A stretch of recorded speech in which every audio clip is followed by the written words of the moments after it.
ሰላም እንዴት ናችሁ? ፍሬ ህይወት ዮሐንስ ነኝ። በአፍሪካ ቀንድ በተለይም በኢትዮጵያ በኤርትራና በሌሎች ጎረቤት ሀገራት መካከል እየተፈጠሩ ያሉ ኢኮኖሚያዊ፣ ማህበራዊና ፖለቲካዊ ጉዳዮችን በትንታኔ ይዤላችሁ ቀርባለሁ። በተለይም ደግሞ ከኢትዮጵያ የቀይ ባህር ጥያቄ ጋር ተያይዞ የሚነሱ ሀሳቦች ላይም አተኩራለሁ።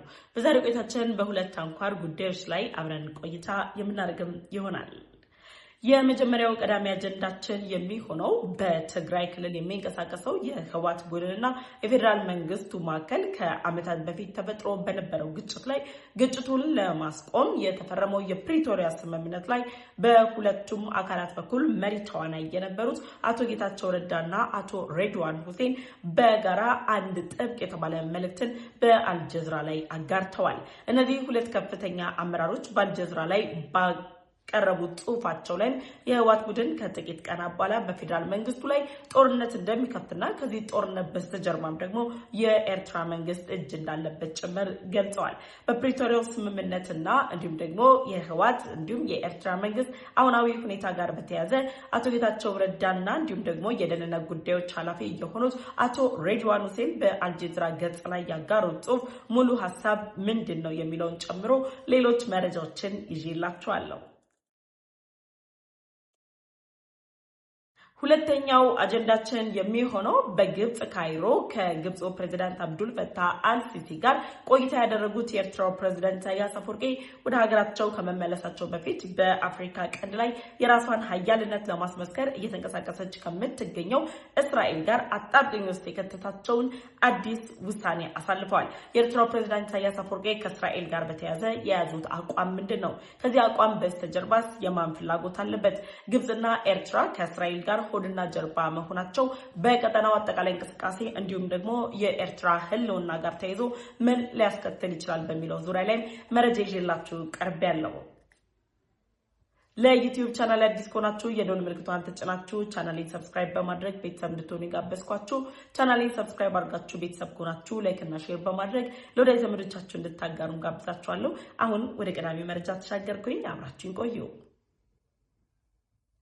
በአፍሪካ ቀንድ ከፍተኛ የሚባል ውጥረት እንዳለ እየተነገረ ባለበት በዚህ ወቅት ላይ የኢትዮጵያን የውስጥ ሰላም ለማተራመስ የህወሓት ቡድን እየተጠቀመ ያለው የኤርትራ መንግስት ከዛ በተጨማሪ ለኤርትራ መንግስት የተለያዩ ተልእኮዎችንና ድጋፎችን እየሰጠ የሚገኘው የግብጽ መንግስት በጋራ በመሆን እያጠናከሩት ያሉት የህወሓት ቡድን በቅርብ ቀናት ወይም ደግሞ በጥቂት ጊዜያት ውስጥ የፌዴራል መንግስቱ ላይ የጦር እርምጃን በመውሰድ ጦርነትን ሊከፍት እንደሚችል የቀድሞ የህወሓት መሪ የነበሩ አሁን ደግሞ የጠቅላይ ሚኒስትር ዶክተር አብይ አህመድ የምስራቅ አፍሪካ ጉዳዮች አማካሪ እንዲሁም ደግሞ የኢትዮጵያ ደህንነት ጉዳዮች ኃላፊ የሆኑት አቶ ሬድዋን ሁሴን በጋራ ባጋሩት ጽሁፍ ላይ ገልጸዋል።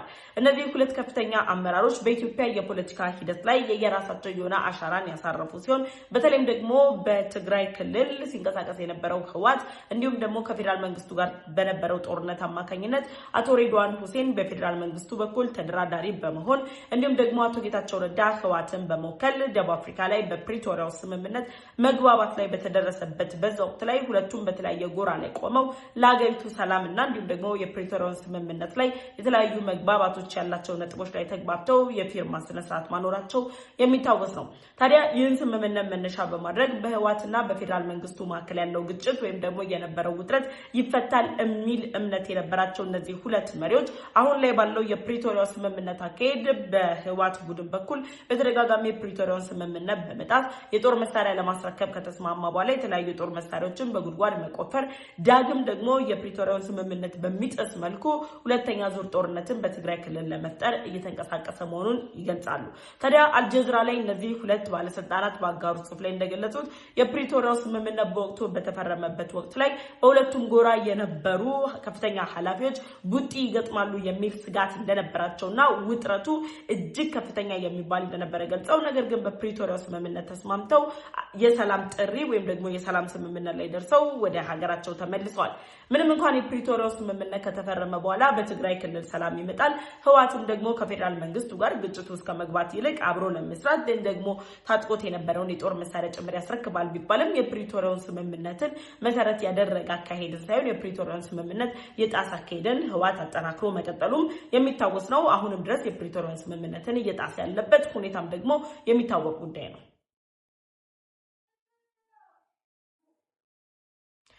አሁን ባለው ሁኔታ የፌደራል መንግስቱ በፕሪቶሪያው ስምምነት አማካኝነት በትግራይ ክልል ያደረጋቸው ያሉ እንቅስቃሴዎችና ሊያደርጋቸው የሚገቡ እንቅስቃሴዎችን በገደብ ያደረገ ባለበት በዚህ ወቅት ላይ ህወሓት ስምምነቱን በመጣስ አደገኛ የተባለ ወታደራዊ ዝግጅትን ጭምር ያደረገ ነው የሚገኘው። አቶ ጌታቸው ረዳና አቶ ሬድዋን ሁሴን ባጋሩት ጽሑፍ ላይ ህወሓት በግዳጅ ወታደራዊ መልመላን በማድረግ የትጥቅ ቡድንን አቋቁሞ ወደ ጦርነት ለመግባት ዝግጅት ማድረጉን ወይም ደግሞ የትጥቅ ቡድኑ ወደ ግጭት ለማስገባት ጥረት ያደረገ መሆኑን በጽሁፉ ላይ ገልጸዋል። ይህ የትጥቅ ቡድን ማን ነው የሚያዘጋጀው ወይም ደግሞ እንዴት ነው የሚደራጀው የሚለው ነው ትልቁ ጥያቄ። የትጥቅ ቡድኑን ለማደራጀት የህወሓት ቡድን ከቀናት በፊት በትግራይ ክልል ላይ አዋጅ አውጇል። እድሜው ለውትድርና የደረሰ ማንኛውም የትግራይ ወጣት ወደ ውትድርና እንዲቀላቀልና ያን ደግሞ አላደርግም የሚል ከሆነ 50,000 ብር ቅጣት ጭምር እንደሚቀጣም ገልጸዋል። ታዲያ በእንደዚህ በአስገዳጅ ሁኔታ ወታደራዊ ምልመላዎችን በማድረግ ወደ ጦርነት ለመግባት በሚያደርጉት ዝግጅት ላይ የኤርትራ መንግስት ወይም ደግሞ በኤርትራው ፕሬዝዳንት ኢሳያስ አፈወርቂ የሚመራው የሻዕቢያ ቡድን የጦር መሳሪያ ማስታጠቅ፣ የፋይናንስ ድጋፎችን እንዲሁም ደግሞ ለህወሓት ከፍተኛ ባለስልጣናት ደህንነታቸው እንዲጠበቅ ከዛም ባለፈ ደግሞ በቀጣይ ሊገጥሟቸው ይችላሉ ተብለው የሚጠበቁ ችግሮችን ኤርትራው ፕሬዝዳንት ኢሳያስ አፈወርቂ የህወሓት ባለስልጣናት በቀጣይ ሊገጥሟቸው ይችላሉ ተብሎ የሚጠበቁ ችግሮችን እንዲፈቱ ሐሰተኛ ዶክመንቶችን ማዘጋጀት፣ ፓስፖርቶችን ማዘጋጀት፣ ተልእኮችን የመስጠትና ተልእኮች የመቀበልን አጠቃላይ እንቅስቃሴያቸውን አጠናክረው ድጋፍ እያደረጉ መሆናቸውን እንግዲህ አቶ ጌታቸው ረዳም አቶ ሬድዋን ሁሴንም ገልጸዋል። ከዚህ ቀደም ታስታውሱ እንደሆነ በ2025 ኦክቶበር ወር አካባቢ ላይ በአቶ ጌታቸው ረዳና በአቶ ሬድዋን ሁሴን የሚመራ ልዑክ ቡድን ቡሬ ድረስ በመሄድ የተለያዩ እንቅስቃሴዎችን ሲያደርግም ነበር። እነዚህ ሁለት ባለስልጣናት በጻፉት ጽሑፍ ላይ የኤርትራ መንግስት በቀጥታ ከህወሓት ጋር ያለው ግንኙነት በኢትዮጵያ የውስጥ ጉዳዮች ላይ ጣልቃ በመግባት ጦርነት ለመክፈት የሚያደርገውን ጥረት በግላጭ አሳይተዋል። አሁን ላይ ባለው ሁኔታ የኤርትራ መንግስት ከዚህ ዝግጅት በስተጀርባ የለውም ቢል እንኳን ጽምዶ በሚል ጥምረት በሱዳን የሚደረጉ ዝግጅቶች፣ በትግራይ ክልል የሚደረጉ ዝግጅቶች፣ በአስመራ እየተደረጉ ያሉ ዝግጅቶች ለዚህ ምስክር ናቸው።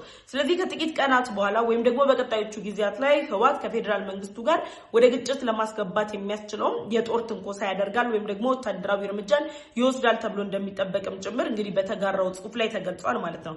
አቶ ጌታቸውና አቶ ሬድዋን ሁሴን ባጋሩት ጽሑፍ ላይ ሌላው የተነሳው አስገራሚ ሐሳብ ወይም ደግሞ ለብዙዎቻችን ግልጽ እንደሆነም የሚታወቀው ጉዳይ የህወሓትን እንቅስቃሴ ብቻ ሳይሆን ከዚህ ከፕሪቶሪያው ስምምነት ጋር ተይዞ የፕሪቶሪያው ስምምነት ለመፈጸም ህወሓት ፍላጎት እንደሌለውና አሁን ደግሞ ስምምነቱን እንዳልጣሰ ስምምነቱ ፌደራል መንግስቱ እንደጣሰ ጭምር ፌደራል መንግስቱ ላይ ክስ በመቅረብ የተለያዩ ዓለም አቀፍ ተቋማት የህወሓትና የሻዕቢያ ደጋፊ የሆኑ አካላት ጭምር የድረሱልኝ ጥሪ የኢትዮጵያ ፌደራል መንግስት ጥቃት እየፈጸመብኝ ነው ኦር ደግሞ የፕሪቶሪያው ስምምነት ተጥሶ የተለያዩ እርምጃዎች ሊወሰድብኝ ነው የሚል ሐሰተኛ ክስን ጭምር እያራመደም ያለበት ሁኔታ ነው ያለው። ስለዚህ ህወሓት አሁን ባለው ሁኔታ ላይ ቀጣው ጣፈንታው ምንድነው ስንል የፌደራል መንግስቱ በህወሓት ላይ የማይናወጥ ወይም ደግሞ የማይቀየር ሐሳብ ይዞ እርምጃ ሊወስድ ይገባል የሚሉ አስተያየቶች እየተነሱ ነው ያሉት። ከነዚህ መካከል በሰባተኛው ሀገራዊ ምርጫ ላይ የተሳተፈው የኢዜማ ፓርቲ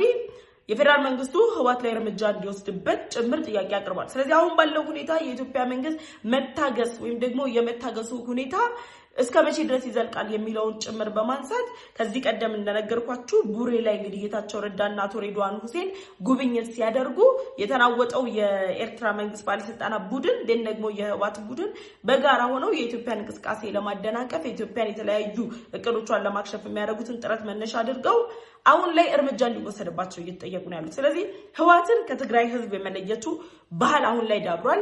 አብዛኛው በሚባል መልኩ የትግራይ ህዝብና ህወሓት የተለያዩ መሆናቸውን ህወሓት እንኳን ለትግራይ ህዝብ ለመላው ኢትዮጵያ የሚያስብ ሳይሆን ለትግራይ ህዝብ የማይበጅ የጥቂት ግለሰቦች ስግብግቦች መገኛ ደግሞ በህገወጥ መንገድ የሚያምን ጦርነትን መሳሪያው ያደረገ ከመታገል ይልቅ ትግሉን በደንብ በአጥንት በሚከፈል ዋጋ ሊያደርግ የሚያስብና ይህን ደግሞ ከኤርትራው ፕሬዝዳንት ኢሳያስ አፈወርቂ የወሰደው እንደሆነ ጭምር እየተነገረ ነው የሚገኘው። ስለዚህ አሁን ባለው ጊዜ ላይ ጽምዶን በመጠቀም የኤርትራው ፕሬዝዳንት ኢሳያስ አፈወርቂ የሚያስተባብሩት የጽምዶን ቡድን ተጠቅሞ ህወሓት በፌደራል መንግስቱ ላይ ከጥቂት ጊዜያት በኋላ የጦር እርምጃ ሊወስድ ይችላል የሚሉ ስጋቶች ብቻ ሳይሆን አመላካች የሆኑ ነገሮችም እየተቀመጡ መሆናቸውን በአልጀዚራ ላይ የተጋራው ሐሳብ እንግዲህ የሚያሳይና የሚገልጽም ሆኗል።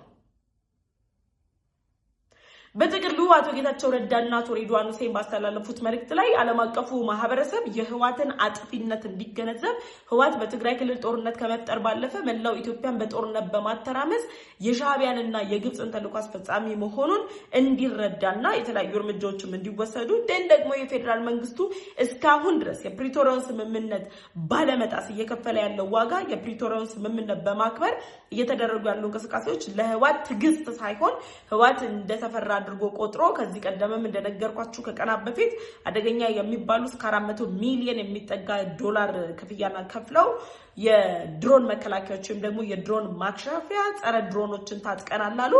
ጸረ ድሮኖቹ መጥተው ሲመረመሩ እንኳን ድሮን ሊከላከሉ ይቀርና በትግራይ ህዝብ ከትግራይ እናት ጉሮሮ ላይ በተነጠቀ ህዝቡን ለረሃብ ህዝቡን ለችግር አጋልጠው እነሱ ጦር መሳሪያ ለመታጠቅ ያደረጉት ጥረት ያልተሳካ መሆኑን ያሳይና እርስ በርሳቸው መባላት የጀመሩበትን ሲስተም የፈጠረ ነው። ስለዚህ ፕሪቶሪያውን ስምምነት ራሳቸው ጥሰዋል። እንግዲህ ትናንትና ከትናንት ወዲያም ደግሞ በፕሪቶሪያው ስምምነት ወቅት ዋና የነበሩ አካላትም መቀለ ድረስ ሄደው ከህዋት ጋር ውይይት ተደርጓል። ህዋት የውይይት ችግር የለበትም፣ ይወያያል። ግን የሚወያየው ከነማን ጋር ነው ሲባል መፍትሄ ከሚያመጡ አካላት ጋር ሳይሆን ከፌደራል መንግስቱ ጋር ቁጭ ብሎ መነጋገር ሳይሆን የሚፈልገው ከፌደራል መንግስቱ ጋር ትንኮሳውን አጠናክሮ ትግራይ ክልል ላይ ጦርነት እየፈጠረ ሌሎች ዓለም አቀፍ ተቋማትና ሌሎች ታዋቂ ፖለቲከኞች ታዋቂ መሪዎች ግን ሲመጡ ራሱን እንደተበዳይ አድርጎ ቆጥሮ ተጽዕኖ ለመፍጠር ጥረቶችን እንደሚያደርግ ያሳየ ነው። አልጀዚራ ላይ የተጋራውን ጽሑፍ ሙሉን አንብቡት። ወደ ሁለተኛውና ቀጣዩ መረጃም ተቻገርኩኝ። ሁለተኛው አጀንዳችን ከኢጋድ ከሌሎች ዓለም አቀፍ ህብረቶች ጭምር ራሱን እያገለለ ደግሞ ሌሎች ሀገራት እያቀረቡለት ያለውን የሰላምና የዲፕሎማሲ ጥሪ አልቀበልም እያለ ያለው የኤርትራው ፕሬዝዳንት ኢሳያስ አፈወርቂ ለግብጽ ያለውን አጋርነት ለማሳየት ሲል ከእስራኤል ጋር ግጭት ውስጥ ሊያስገባው የሚችል ከእስራኤል ጋር ሆድና ጀርባ የሆኑበትን አሁናዊ ሁኔታ ይበልጥ የሚያጋግልና እስራኤል ከኢራን በመቀጠል እንደ ጠላትነት ልታያቸው ከምትችላቸው ሀገሮች መካከል በቀዳሚነት ሊቀመጥ የሚያስችል ስምምነት በኤርትራና በግብጽ መካከል ተደርሷል። የኤርትራው ፕሬዝዳንት ኢሳያስ አፈወርቂ ወደ ካይሮ ያደረጉት ጉብኝት ወይም ደግሞ ወደ ካይሮ ያደረጉት ጉዞ በሁለቱ ሀገራት መካከል በኢትዮጵያ ላይ ያተኮረ ውይይትን ከማድረግ ባለፈ እስራኤል በጋዛና በፍልስጤም ላይ ያደረገች ያለችው እንቅስቃሴ ላይ ግብጽ የያዘችውን አቋም ኤርትራ ድጋፍ እንድትሰጥ ነው። ኤርትራ አሁን ባለው ሁኔታ ላይ ለግብጽ በእስራኤል ጉዳይ ላይ ድጋፍ መስጠቷ ሳይሆን ችግር የሚሆነው ከእስራኤል ጋር ውጥረት ውስጥ ያለችው ኢራንን የቀይ ባህር ዳርቻዎቿን አከራይታ ደግሞ ከኢራን ጋር ያላትን የሁለትዮሽ ግንኙነት አጠናክራ ከየመኑ ሁቲ ቡድን ጭምር ደሴቶቿን አከራይታ እየተንቀሳቀሰች ባለችበት በዚህ ወቅት ላይ እስራኤልና አሜሪካ ለደህንነቶቼ ስጋቶች ናቸው፣ እነዚህን አካላት ማስወገድ አለብኝ፣ ለማስወገድ ደግሞ ኢትዮጵያ የምትባል ሀገርን ስትራቴጂካዊ አጋራችን አድርገን እንጠቀማለን እያሉ ባሉበት በዚህ ወቅት ላይ አይ በፍጹም ከግብጽ አቋም ወይም ደግሞ በግብጽ በኩል ነው የምሰለፈው፣ ግብጽ በእስራኤል ላይ ያስነሳች ያለችው ተቃውሞ ተገቢ ተቃውሞ ነው፣ አጋርነቴን ገልጻለሁ። በግብጽ በኩል የሚመጣ የትኛውም ተቃውሞ፣ በግብጽ በኩል የሚመጣ የትኛውም ኃይል ወይም ደግሞ በግብጽ በኩል የሚነሳ የትኛውም የፖለቲካ አቋም የኔም አቋም ነው ጭምር በማለት እንግዲህ ኤርትራ ለግብጽ ያላትን ውግንና ሳይታለች። ኢጂፕት ቱዴይ ያስነበበው መረጃ ነው ይሄንን የሚለው። ከዚህ ቀደም ግብጽ በተደጋጋሚ ከኤርትራ ጋር የተለያዩ ግጭቶችን ለማንሳት የሚንቀሳቀሱ አካላት በተለይ ደግሞ ኢትዮጵያ የቀይ ባህር ጥያቄዋን መነሻ አድርጋ በኤርትራ ላይ ለምታነሳቸው ሐሳቦች ግብጽ የኤርትራን ሉዓላዊነትን የሚጥስ ነውና የኤርትራን ሉዓላዊነትን ለማስከበር አጀንዳዋን የራሴ አጀንዳ አድርጌ ታገላለሁ ስትል ቆይታለች። የኤርትራን ጉዳይ አጀንዳዬን ያለችው ግብጽ ለሷ አጋርነት ወይም ደግሞ ለሷ ድጋፍ ኤርትራን ድጋሚ ተደጋፊ አድርጋ ሁለቱ ሀገራት የጋራ የሆነ የሁለትዮሽ ጠላትን ለማፍራትም ጭምር እየተንቀሳቀሱ ነው የሚገኙት። የጋራ የሆነ ጠላታቸው ቀዳሚዋ ኢትዮጵያ ነች። ለሁለቱም ሀገራት የጋራ ጠላታቸው የጋራ ሐሳባቸውን አክሻፊያቸው ነች። ደግሞ የጋራ ወዳጃቸው ሆና ሱዳንን ይጠቀማሉ። በሱዳን የእርስ በርስ ጦርነት ከጀነራል አልቡርሃን ጋር ያላቸው ግንኙነት ይታወቃል። አሁን ባለው ሁኔታ ደግሞ ግብጽ የራሷን ኢኮኖሚያዊ ፖለቲካዊና ዲፕሎማሲ ተጽዕኖ ለማሳደግ ከአሜሪካ ጋር ያላትን ግንኙነት ስታሳደግ አሜሪካ አይ ከኤርትራ ጋርም መሰል ግንኙነቶችን መፍጠር እፈልጋለሁ ወይም ደግሞ የሁለትዮሽ ግንኙነቴን የማጠናከር ፍላጎት አለኝ ስትል ግብጽ አደራዳሪ ወይም ደግሞ አሸማጋይ ሆናም ተገኝታለች። እነዚህ ባሉበት በዚህ ሁኔታ ላይ እስራኤልና ግብጽ ባሉበት ውጥረት በሲናይ በረሃ ላይ እየተፈጠረ ያለው ወታደራዊ እንቅስቃሴ እስራኤል ልትወስዳቸው የምትችላቸው ወታደራዊ እርምጃዎች ማደጋቸው ሲነገር አይ እኔ ከግብጽ ጎን እሰለፋለሁ፣ እስራኤል ላይ ተቃውሞ አለኝ፣ እስራኤል እያደረገች ያለችው እንቅስቃሴ ተገቢ አይደለም ብላ ኤርትራ መታለች። የኤርትራ ፕሬዝዳንት ኢሳያስ አፈወርቂ ለግብጽ የሰጡት ውግንና ሳይታሰብ ወይም ደግሞ ሳያቀዱት ያደረጉትም እንዳልሆነ ጭምር ይገለጻል። ሳይታሰብ ሳይታቀድ ያደረጉት አንድም ድጋፍ የለም። ለምሳሌ እስራኤል ለራስ ገዟ ሶማሊላንድ የሰጠችውን የሉዓላዊ ሀገርነት እውቅናን ተቃውመዋል። ከእስራኤል በተቃራኒ መቆማቸውን አሳይቷል። እስራኤል ለኢትዮጵያ ያላትን ድጋፍ ተቃውመዋል። በተቃራኒ መቆማቸውን አሳይቷል። የቀይ ባህር ደህንነትን ለማስጠበቅ እስራኤል ኢትዮጵያን ስትራቴጂካዊ አጋሯ ስታደርጋት ለቀይ ባህር የማይዋሰን የትኛውም ሀገር ወደ ቀይ ባህር መጠጋትና የቀይ ባህር ደህንነት ማስጠበቅ አይችልም ብለውም ተቃውሟል።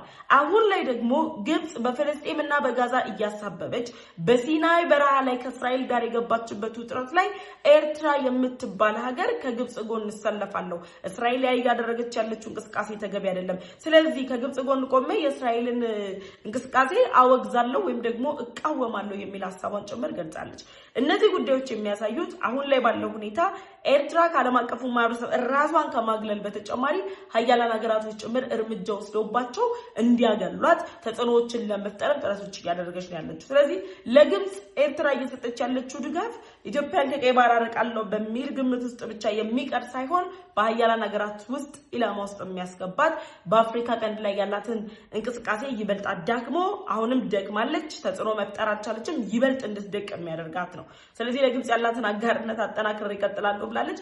የማሪታይም ስምምነቱ፣ የማይኒንግ ስምምነት፣ ሌሎች ስምምነቶችንም ደርሰዋል። ግን ኢጂፕት ቱዴይ የእስራኤል ላይ ያሰሙትን ተቃውሞ ለግብጽ የሰጠችውን አጋርነት ኤርትራን የመሳሰሉትን መረጃዎችን አጋርቷል። በዚህ ጉዳይ ላይ ሀሳብ አስተያየታችሁን ኮሜንት ሴክሽን ላይ አሳውቁኝ። አብሬያችሁ የቆየሁት ፍሬህይወት ዮሐንስ ነበርኩኝ። ለዩቲዩብ ቻናል አዲስ ከሆናችሁ የደወል ምልክቷን ተጭናችሁ ቻናሌን ሰብስክራይብ ማድረግ እንዳትረሱ። በቀጣይ በሌሎች ቪዲዮዎች እስከምንመለስ ድረስ ቸር ቆዩ።